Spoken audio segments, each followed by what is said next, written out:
a preschool teacher for a long time and now mom, I've read a lot of kids books. So I was obviously interested in trying something and I had a story idea about dandelions because everybody considers dandelion a weed and not a flower. So I thought it was, that kind of diversity, inclusive thing a lot of people are interested in and something I was obviously interested in. And I read it to my daughter and she loved it. And I didn't really know this was a whole new genre for me, a whole new market for me, because nothing that I'd ever tried before. And I kind of contemplated for a long time trying to find an illustrator because I wasn't sure if I was able to do it myself. And I mean, I'm decent in art, but I'm not like Picasso. So, and it's really hard to make something very marketable or what is in the taste of the traditional publishing industry.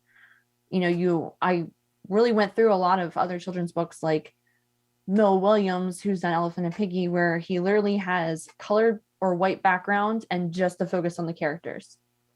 And then you have someone like Eric Carle who does collage art. And then you have, someone like Aubrey Wood who does, these really intricate paintings and things for their books. So there's a lot to work with and consider about what I wanted in the beginning. And I had to do a lot of research because it's nothing I knew anything about. I had a story, people liked it. I tried to do some paintings and watercolor because that's all I had. I literally grabbed my daughter's little, like, from the store watercolor that has like 5 colors and some printer paper. And I'm like, oh, it actually turned out pretty good. And I actually scored I queried a bunch of people, a bunch of agents, and got a lot of passes. And then I actually tried for some small publishing houses and got a small publishing house interested. And I went and had a meeting with them and they were really, really excited. And she said, I'm just going to give you pointers. Like, a lot of people don't think about this when they do children's books, but that you want to make everything look cohesive. You want to do your pictures on bigger paper. Obviously, in my case, with better watercolor and better paper, that was gonna really highlight the color. And they were interested in my pictures and were willing to work with me for me to redo them and then consider them. And they had said, for all your word, your text, you're going to want to make separate illustrations for those. And your cover, you want to be a separate illustration on its own from anything you're going to see in the story to catch people's eyes. And there was just a lot to consider that I hadn't considered. So I learned a lot. And she even said to me, when she showed me the process for what she does with other authors, and she said, like, I literally put the illustration on my screen and I put different text next to them to see what's going to fit the pictures the best, which is something I had never even considered. I never even thought about that. And it made so much sense. So I feel I learned a lot from that meeting and I was very excited. And unfortunately it fell through. I reference the Writers Guild a lot because they give you a lot of contract feedback and advice and things and how to protect yourself as the author.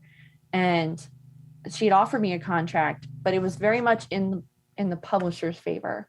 And it made me a little bit nervous. So I just asked her, are you open to negotiations? She's like, okay, well, what do you have? So I sent her back some of my negotiation things, which would be like, if it went out of print, would I get the rights back? Things like that. And right, just cover my own butt. And so, and I actually never heard back from her. She just never responded. She just totally ghosted, and which is fine. Like you're never, nothing is guaranteed. Everybody is unfortunately in this for themselves, which is fine because it's business. But my takeaway is I've learned a lot going forward, and I could self-publish it myself. But my concern was children's books are much different than a regular book. I don't know how to actually format that and put that all together, because Amazon actually does have a children's book story creator app. They also have one for comic books because I was considering putting a comic book out for the superhero series I have. But it was very, very difficult to navigate and try to get everything together since I don't think it's where it should be yet. It's one of those things that's still newer. So I actually started redoing all the illustrations like she suggested, because this was back in August, I think I talked to her. And once they're all complete, because the story's already done and edited and everything, I'm going to try again. And if something were to come up, maybe I'll try to self-publish it, but it really depends on if the formatting and everything is where I can get it to be where I can do it on my own and have it come out looking professional as my other books. Yeah. Yeah. Well, I have a few things with everything you just said.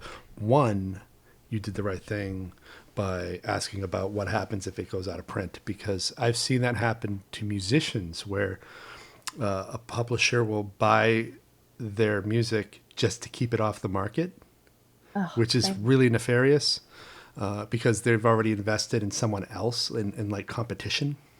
right. And so, yeah, that's really important. What I have one more question about this, and then we can like wrap this up. What are the most common traits with children's books or with successful children's books that you've noticed? What are some of these authors doing?